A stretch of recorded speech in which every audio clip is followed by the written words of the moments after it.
Welcome back to another section of the Ultimate Docker course. In this section, we're going to talk about running multi-container applications. So I'm going to give you a real-world application with 3 building blocks: a front-end built with React, a back-end built with Node, and a MongoDB database.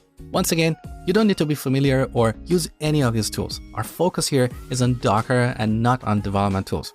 I think this is the most exciting part of this course, where you can see everything coming together. We'll talk about Docker Compose for building and running multi-container applications. We'll also talk about Docker networking, database migration, and running automated tests. So let's jump in and get started.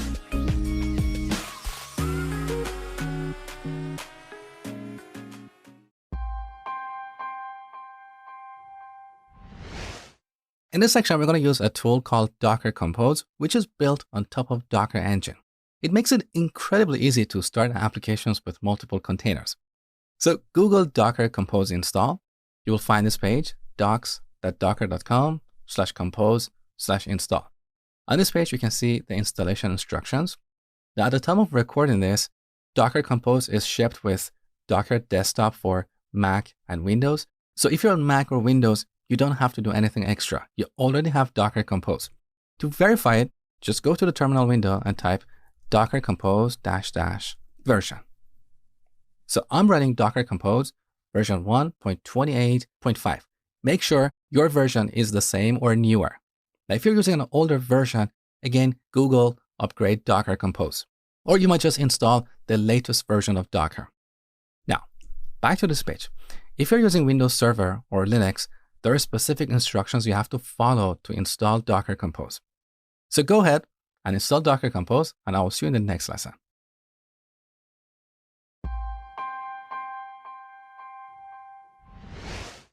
Before we get started, I want to show you a couple of techniques for cleaning up our workspace. So on this machine, we have a bunch of images and some running containers. They're getting in the way. I want to get rid of them all. How do we do this? Well, you know that we can remove images using Docker image remove command. And here we can type one or more image IDs. Now, how can we get all image IDs and pass them here? Let me show you a cool trick. So we can run Docker image ls. We see all the images, right? But if you pass -q at the end, we only get image IDs. Now we can pass this as an argument to Docker image remove. So Docker image remove. Now here we add a $, and in parentheses, we type that other command. So Docker image ls -q. Now, if we run this, we're going to get an error because some of these images are already in running containers or stopped containers. So we should always remove containers first. We're going to do that using the same technique. So I'm going to replace image with container. So we get all container IDs, and then we're going to remove them all in one go. Also, I would like to add -a here as well. This will bring stopped containers as well, okay? We can also combine switches. That's another technique. Let's go ahead. All right, we get an error saying you cannot remove a running container because I forgot to pass the force option. So let's bring this up one more time. When removing, we're going to use -f, okay? Great. So all these containers are removed. Now let's remove the images. So Docker image ls and Docker image remove. Great. Now take a look. We don't have any images here and no containers, including stopped containers. So we have a clean workspace. That's one way. There is a shortcut for this as well. If you're on Mac, you can find the Docker icon on the top status bar. If you're on Windows, you will find it in your notification tray. Let's click on this and then go to Preferences. Now on this page, let's click on the troubleshoot icon. On this page, we have a bunch of useful utilities. For example, we can restart Docker Desktop. We can also clean and purge data. This will essentially remove everything in Docker, your images, your containers, your volumes, and so on. Now, be aware that if you click on this, this is going to restart Docker Engine. So on the top, look, you can see this animation showing that the Docker Engine is not started yet. So at this point, if you go to the terminal window and execute any of Docker commands, you're going to get an error. So you'll have to wait about half a minute for the Docker Engine to start. That's another way. So now that we have a clean workspace, next we're going to talk about our application.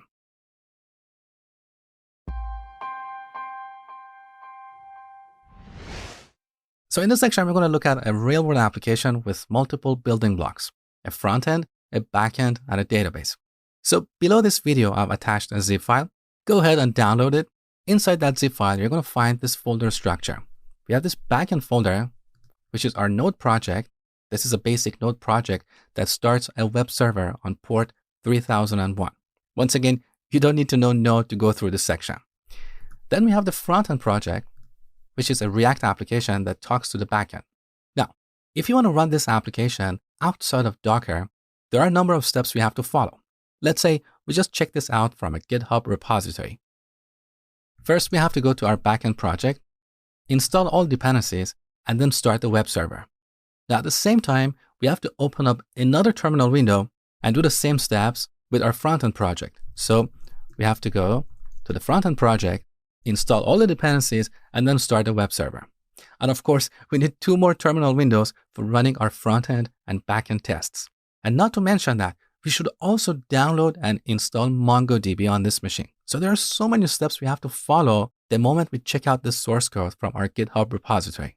Now with Docker, we don't have to do any of these things. All we have to do is run a single command. Let me show you. So I'm going to get outside of the front-end folder. Now we are in the root of this project. If you look, here we have a file called Docker Compose, which is used for composing a multi-container application. We're going to talk about that in detail soon. Now, once we have this file in our project, we can simply run Docker Compose up. That's all we have to do. Now, Docker is automatically downloading this particular version of MongoDB. So it's downloading all these layers. Then at the same time, it's going to install all the dependencies for our front-end and back-end projects. It will start web servers and run automated tests all in this window. Now, this is going to take a little while, so I'll be right back. All right, our application is up and running, and we can access it at localhost port 3000. So here's what we get. We have a mini application for managing a list of movies. Now, you know what's the beauty here? The beauty is that our database is populated with these movies as part of bringing up our application. I didn't have to manually insert these movies in our database. So we have a migration script for populating our database, and Docker automatically executed our migration script as part of bringing up this application. This is a very common real-world scenario.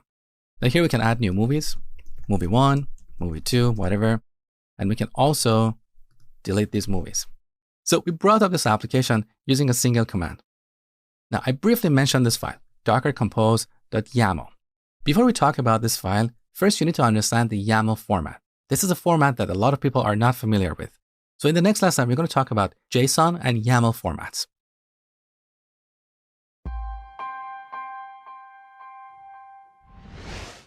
Let's talk about JSON and YAML formats.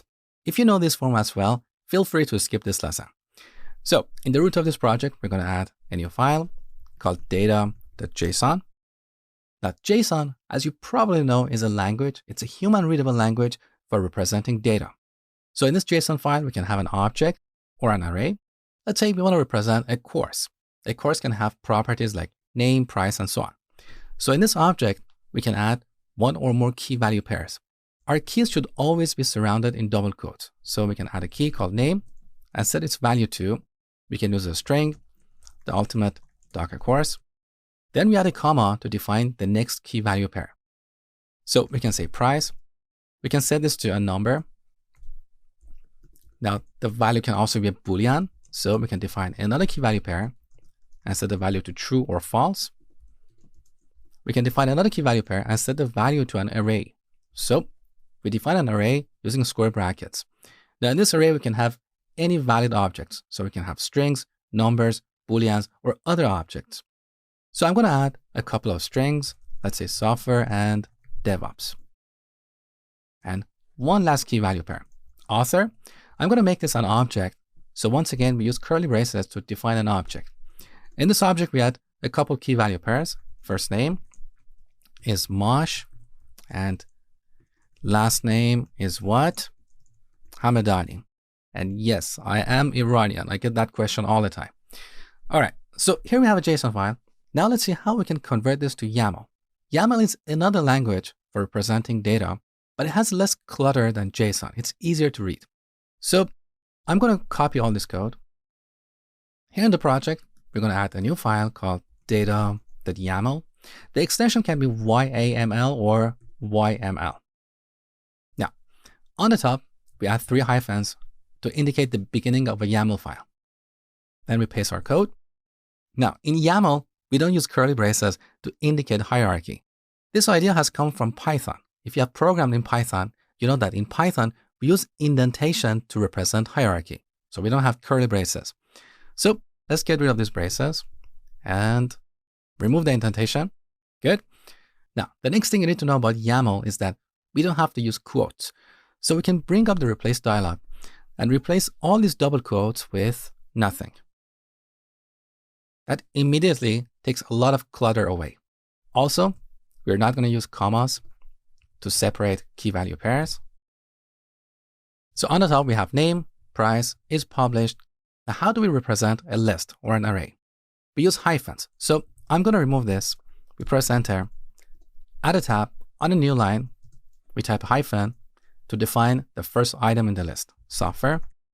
Then at the same indentation, we add the next item, DevOps. Now, author is an object, but as I told you, we don't use curly braces, we use indentation. So because these two properties are indented, they belong to the author property, okay? So this is our YAML file. Let's compare this with JSON. As you can see, YAML is easier to read and understand. Now, why don't we use YAML all the time? Well, because parsing YAML files is a little bit slower than parsing JSON files, because the parser doesn't know if this is a string or a number. So it has to read everything as a string and then try to evaluate it. In contrast, in JSON, strings are represented using quotes and more specifically double quotes. So the parser knows that this is a string and it shouldn't evaluate it, okay? So quite often we use YAML files for configuration files and JSON for exchanging data between multiple computers, like a client and a server.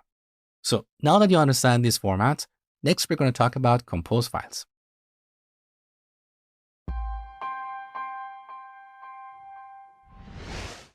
All right, let's see how we can create a compose file from scratch. So for this lesson, I'm going to rename this file to underline Docker compose. We want to set it aside and create a new compose file from scratch. So here we add a new file called docker-compose, all in lowercase. Make sure to spell it properly.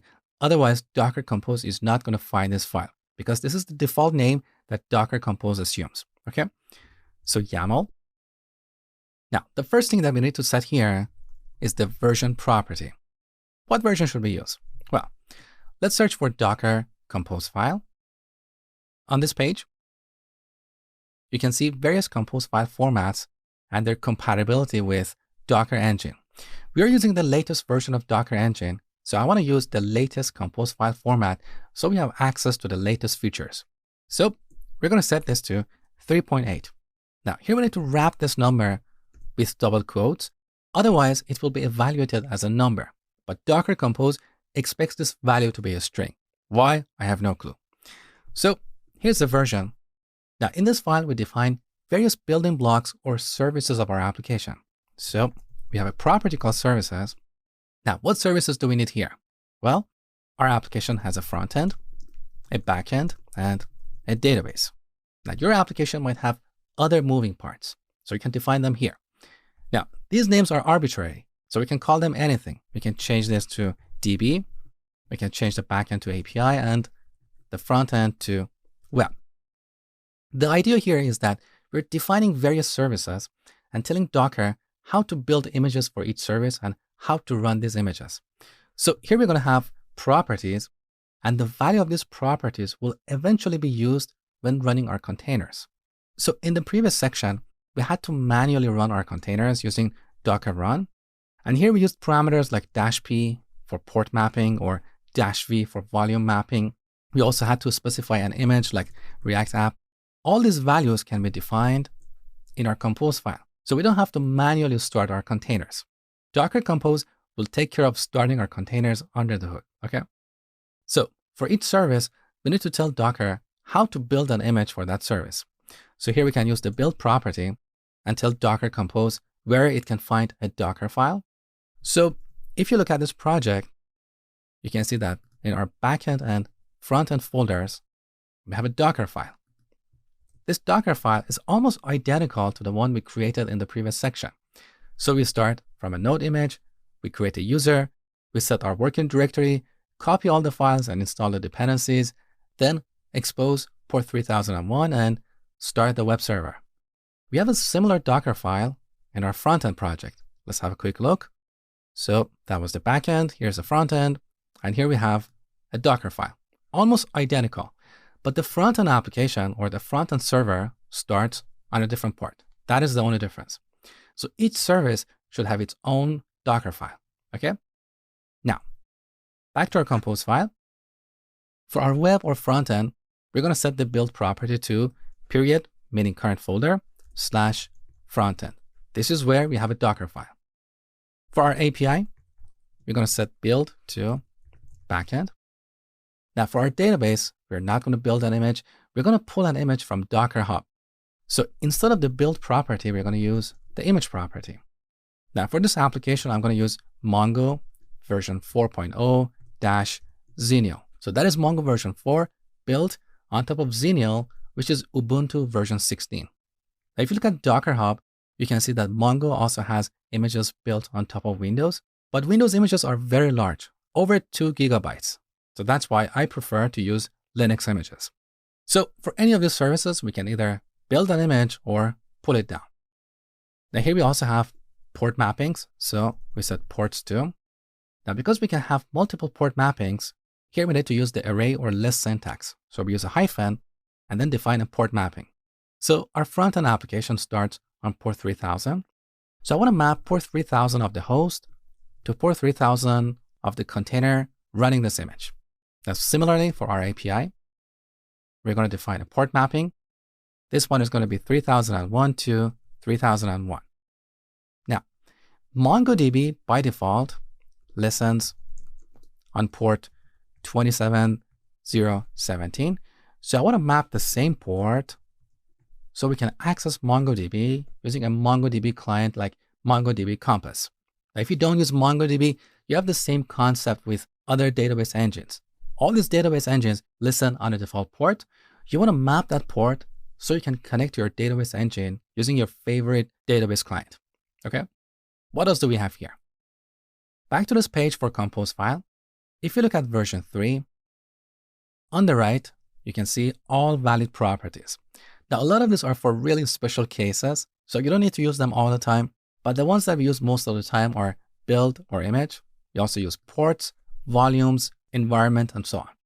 So our API project needs an environment variable that tells where our database is. So here we set environment. Now here we can use the list syntax because we can have multiple environment variables. So we set db underline URL to, here we need to type a MongoDB connection string. These connection strings always start with MongoDB : 2 forward slashes.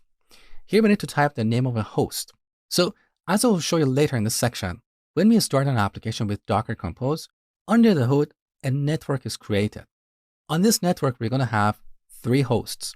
The name of these hosts are equal to the names we have defined here. So we're going to have a host called DB. So that is the connection string to our MongoDB server. Now, on this server, we can have multiple databases. So we're going to specify the database name and the connection string as well. So this is one way to set an environment variable. But instead of using the list syntax, we can also use the object or property value syntax. So we get rid of the hyphen. We say DB URL is a property, and this is the value of that property. I find the syntax more readable because we get color coding and it's just cleaner. Similarly, we can add additional environment variables. Now, we're almost there. The last thing we want to add here is a volume, because we don't want MongoDB to write data to the temporary file system of the container. So here we set volumes. And again, we can have one or more volume mappings. So we add a hyphen. We're going to map a volume called Vidly, and of course we can call it anything. Vidly is the name of this application, in case you didn't notice. So we're going to map this volume to a directory inside the container. Now, if you look at the documentation of MongoDB on Docker Hub, or just a typical MongoDB documentation, you know that by default, MongoDB stores its data in /data/db. So we want to map this volume to this directory. So whatever that is written inside this directory is actually outside of this container. It's somewhere else in our volume. Now, because we have used this volume here, we have to define it in our compose file. So we press enter, remove all the indentations. So now we are at the same level as services. Here we're going to define another property called volumes. And here we're going to add another property called vidly with no value. I know this looks a little bit weird, but this is the syntax we have to follow. We just have to define the volume first before we can use it. So this is our compose file. Now we can make this more readable by adding line breaks in between these properties. We can also order these services any way we want. So currently I'm ordering them from front to back. We can also order them from back to front. So we will put database first, then API, and then web. So we're done with our compose file. Next, I'm going to show you how to build the images.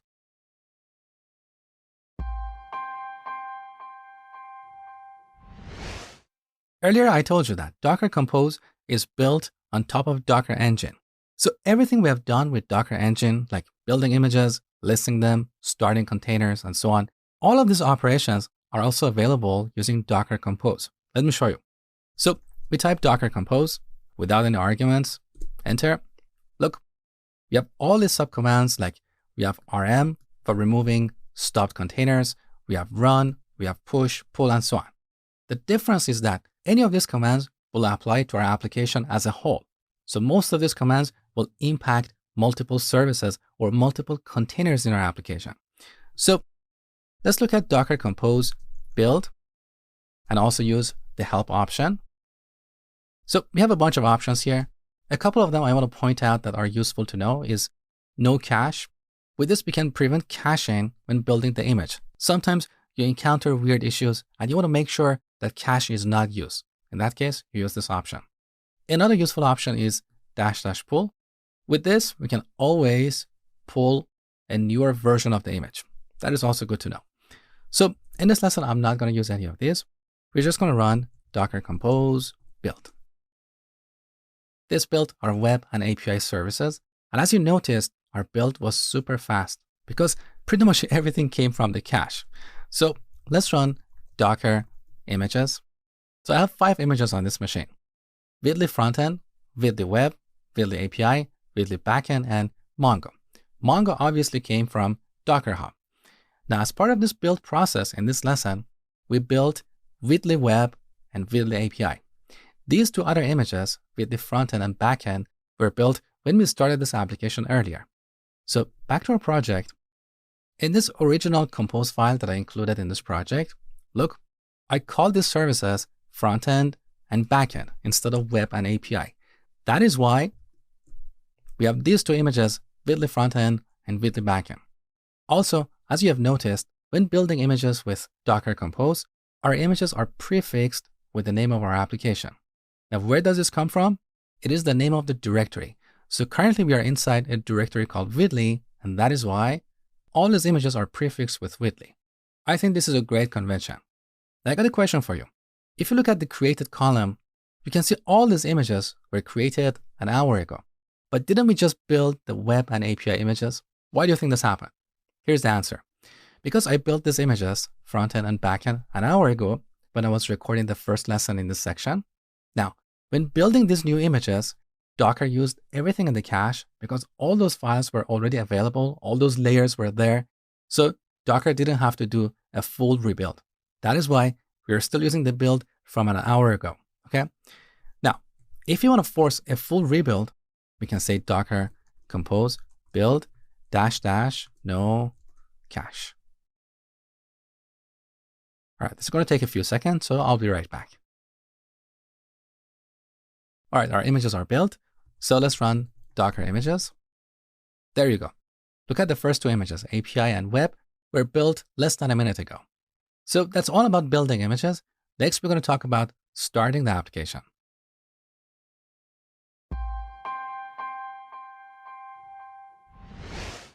You briefly saw how we can start an application with Docker Compose. We just type Docker Compose up. Now, if the images are ready, Docker Compose will run them inside containers. Otherwise, it's going to build the images automatically. Now, before executing this, let's look at the available options. So here we have a ton of options. A couple of them that are useful are build. With this, we can force a rebuild every time we want to start our application. So we don't have to explicitly run Docker Compose build and then up. We can combine the two using the build option. The other useful option is -d for detached mode. So we will start these containers in the background. So take a look.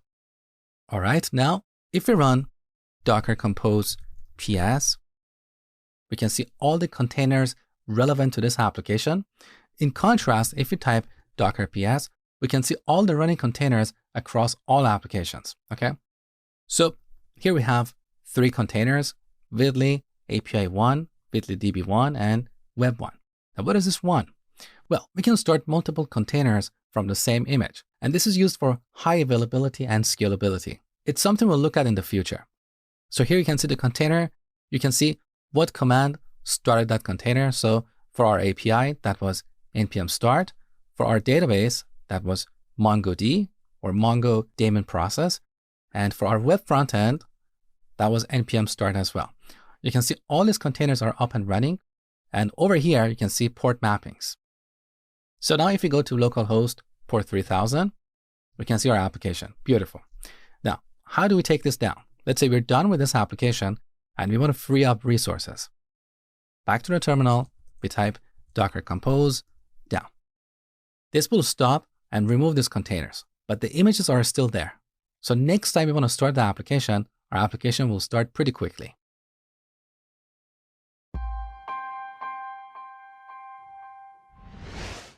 Let's talk about networking in Docker. When we run our application with Docker Compose will automatically create a network and add our containers on that network. So these containers can talk to each other. Let's see this in action. So I'm going to bring up the application one more time in the detached mode. Good. Now look at the first line. Creating network with the default. So we can run Docker network ls. Here we can see all the networks on this machine. I think every Docker installation has 3 networks: bridge, host, and none. Honestly, I'm not sure what these networks are for, but what matters here is that we have a network called Vidly default. The driver for this network is bridge on Linux or NAT on Windows. Now, this network contains 3 hosts or 3 containers: web, API, and DB. So these hosts or these containers can talk to each other using their name. Let's see this in action. So back to the terminal, let's look at the running containers. So we have Mongo, web, and API. Now we're going to start a shell session on the web container and ping the API container. Take a look. So we're going to execute in the interactive mode. The container ID is 8cs6, and we're going to run shell. So let's ping API. We get a permission error because we have logged in with the app user. That comes from our Docker file, remember? So we have logged in with the app user, and this user doesn't have ping permission. So let's exit. I'm going to bring up the last command. Now here we have to use an extra option for setting the user. We're going to log in as the root user. Good. Now look at the shell prompt. We have a #, which means we have the highest privileges. So here we can ping API. Now look, we're getting responses from a machine with this IP address. Now on your machine, this IP might be different. Now let's press Ctrl and C to get out of this. So this is what happens under the hood. Docker comes with an embedded DNS server that contains the name and IP of these containers. Now inside each container, we have a component called the DNS resolver.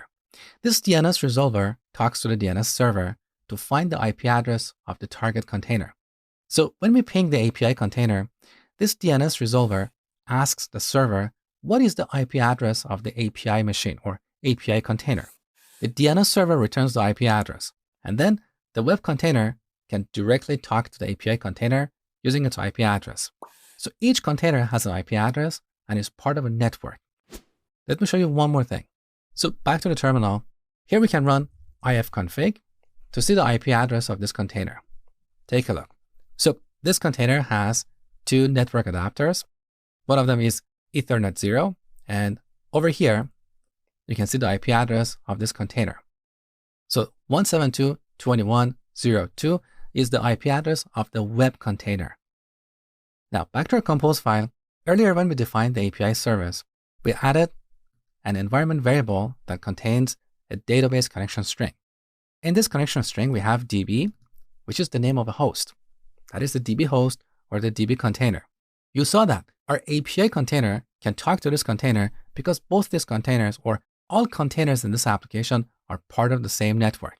Now, one thing I want you to understand here is that this host is only available inside the Docker environment. So if I open up my browser and go to localhost/db, I'm not going to get anything. So the API container can directly talk to the DB container. But if you want to access this container, we need port mappings. And that is why we have this port mapping over here. So this port on the host is mapped to this port on the container. So if you open up MongoDB Compass, which is a popular MongoDB client, we can establish a connection to localhost port 27017 because this port is mapped to our container. Let's verify this real quick. So connect. Great. So here we can see all our databases. Here's our Feedly database. And in this database, we have a collection called movies with 4 documents. So here are the movies that we currently have in the database. So this is all about Docker networking. Next, we're going to talk about viewing logs.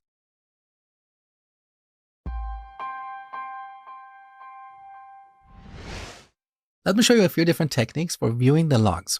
So if we type docker compose logs, we can view the logs across all containers of this application in one place. Take a look. So here we have some messages coming from our database container. Above that, where is that? We have some messages coming from our web container. And these are color-coded. It's beautiful. Now, let's bring up this command and add --help at the end to view the available options. Here we have the same options we talked about earlier in the course. So using -f or follow, we can follow the log output so we can continuously see new messages as they come out. Also, we can add a timestamp using -t. Now, what if we don't want to see the logs for all these containers in one place? Some people have big monitors or multiple monitors. They prefer to have different windows for different container logs. That is very easy. So if we look at the running containers, let's say we only want to look at the logs for our web container. So we can say docker logs. Here's the container ID, HC6. And of course, we can follow this log as well. So here's the log for this container. You can put this on a separate window or on a separate monitor. So that's all about logs. Next, we're going to talk about publishing changes.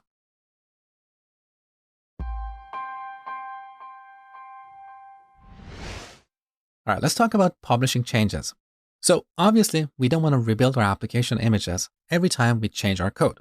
So we're going to map our project directory, like the backend directory, to the app directory inside our container, exactly like before. This way, any changes we make in this directory are immediately visible inside our container. And of course, we have to do the same with the front-end directory separately. So let's open up our compose file. Here's the definition of our API service. In this definition, we're going to add a new property, volumes. Now we can have one or more volume mappings. So here we need the list or array syntax. Now here we can type a relative path. So starting from the current directory, we go to the backend directory and map this to the app directory inside the container. Now in contrast, earlier, when we started our containers manually, we had to type an absolute path. So there, we had to use this syntax to get the current working directory and map it to the app directory. Remember, with compose files, we don't have to do this. So we can type a relative path here. That's a lot easier. So that's pretty much all we have to do to share our source code with our container. There's just one tiny problem. Let's go ahead and start our application. So Docker Compose up, and I'm not going to use the detached option because we're going to encounter an error and I want you to see that immediately. So let's bring up the application. Great, we saw the error. Look, it says nodemon not found. What is this? Well, nodemon is one of the packages that our backend project is dependent on. So back to our project, here in the backend folder, we have this package.json, and if you pay close attention, you can see under dev dependencies or development dependencies, we have a dependency to nodemon or node monitor. Nodemon is a utility that watches all of our files, and anytime it detects a change, it restarts our node server. Now, this error is saying that nodemon cannot be found. Can you tell why? Here's the reason. In the backend folder, we don't have the node modules folder, right? Because we haven't installed npm dependencies on this machine. These dependencies were only installed inside the Docker container. But now that we're sharing our application's code with our container, what the container sees is essentially this directory. And here we don't have the node modules folder. So back to the terminal, let's stop this by pressing Ctrl and C. First, we go to the backend directory and run npm install. We can also type npm I. That's a shortcut. All right, all our dependencies are installed. So let's bring up the app one more time. All right, over here you can see nodemon is starting our node process. So let's go to our browser and head over to localhost port 3001/API. This is like the home page of our API. So our API is running. Now let's make a small change in our code and see if that change is visible here or not. So back to our project, here in the backend folder, let's go to route and then index.js. This is where we can change that message. So API is running. I'm going to add a few exclamation marks, save the changes. Now in the terminal, you can see nodemon detected our change and restarted our web server. So back to the browser, refresh, we can see the changes. Beautiful. Now we can apply the same technique to our front-end project. The steps are repetitive, so I leave it up to you as an exercise.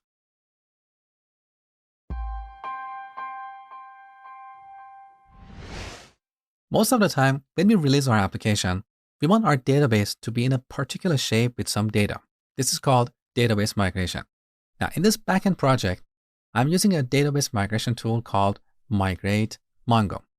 So if you look at package.json over here, under dev dependencies, you can see we have a dependency to this package, Migrate Mongo. We have a similar tool in other development stacks. For example, in .NET, we have Entity Framework. In Django, we also have database migrations and so on. So you should probably be familiar with these migration tools. But if not, let me give you a 2-minute summary on how they work. So using these migration tools, we can create database migration scripts. In this project, our migration scripts are stored in this migrations folder. So currently we have one script. This is just a basic JavaScript file. In each file, we have two functions, up for upgrading the database and down for downgrading it. So in the up function, we're going to the movies collection and inserting these movie objects. And obviously, when downgrading the database, we're going to remove these movies. Okay, again, don't worry about the JavaScript code. Think about the concept. So we have one script, which is called populate movies. And as you can see, it's timestamped. Now, using a tool like Migrate Mongo, we can go to the terminal and say Migrate Mongo up. This will look at our migrations folder and execute all migration scripts. Now, what if we execute this command multiple times? Well, our scripts are not going to be executed twice. Because if you look at our database, look, here we have a collection called changelog. In this collection, we have the scripts that have been executed. So Migrate Mongo will not execute a script multiple times, okay? Now, back to package.json. In the script section, we have these commands, which are aliases for the command in front of them. So here we have db-up, which is mapped to Migrate Mongo up. So here in the terminal, we can say Migrate Mongo up, or we can say npm run db up. With npm run, we can run any of the commands in package.json. Okay. Again, if you don't use Node or NPM, you have a similar concept in your development stack. Okay. So that's the idea of migration tools. Now, how can we execute the database migration as part of starting our application? Well, let's look at our Docker file in the backend project. So here's our Docker file. We talked about this before. We simply call npm start, and this will start our web server. Now, in our compose file, we can overwrite the command that we have here and do something else. So let's bring up our Docker compose file. Here's the definition of our API service. We can add a new property here, command. And here we can overwrite the default command in our Docker file. So here we can say migrate Mongo up and npm start. Now there's a problem here. It is possible that our database server is not ready at the time of executing this command.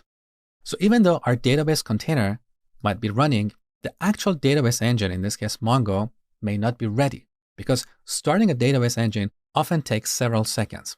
This is where we use a waiting script. So if you search for Docker wait for container on this page, which is part of Docker documentation, you can find a list of tools that give you that capability. So we have wait for it, Dockerize, shell compatible, wait for, as well as relay and containers. And of course, there is more. I've played with these tools, and the one that has worked for me personally is wait for it. If you look at this, this is just a GitHub repository and includes a shell script, waitforit.sh. With this script, we can wait for our database engine or any other processes to get ready before doing some work. So back to our Docker file, before migrating our database, we want to use our wait for script. Now, if you look at our project, you can see I've stored the wait for script here inside the backend folder. So here we can say wait for, then we specify the name of our computer or host, which is DB. That is the name of our container, right? Now we want to wait for port 27017 to receive traffic. That is the default MongoDB port, right? Once this is ready, then we're going to migrate Mongo. Now, as you can see, this command is a little bit too long, so there's another way to achieve the same result. We can create an entry point script. So once again, in this project, I've supplied a file called docker-entrypoint.shell. This is a basic shell script. So first we echo a message saying, waiting for MongoDB to start. And this is where we're using the wait for script. Now that Mongo is up and running, we print a message saying we're migrating the database, so npm run db up, and finally we start our web server. Now, we can go to our compose file and simplify this command. All we have to do is run our Docker entry point script. Now, this is for Linux. If you're on Windows, you can write the PowerShell script to do the same thing, okay? So this is how we can migrate the database. Now, to verify this is working, let's go back to the terminal, stop this process. Now I'm going to bring down the application. So this has removed our containers like API, DB, and web, as well as our network. But our volume is not deleted. So Docker Compose doesn't automatically delete the volume in case we have some data we don't want to lose. So let's look at all our volumes. All right, here we have vidly, underline vidly. So the first vidly represents our application, and the second vidly is the name of our volume, okay? So let's go ahead and remove this volume, vidly, underline vidly. Good. So now our MongoDB database is gone. So now let's restart the application and see if we get a fresh MongoDB database populated with our movies. So Docker Compose up. Let's pray that everything is going to work. All right, I think we're almost ready. Okay, so back to the browser. We can go to localhost port 3001/API/movies. That's our endpoint. Beautiful. So all these movies are here. We can also access our front-end application at port 3000. Refresh. Beautiful. So our migration is working perfectly. Next, we're going to talk about running tests.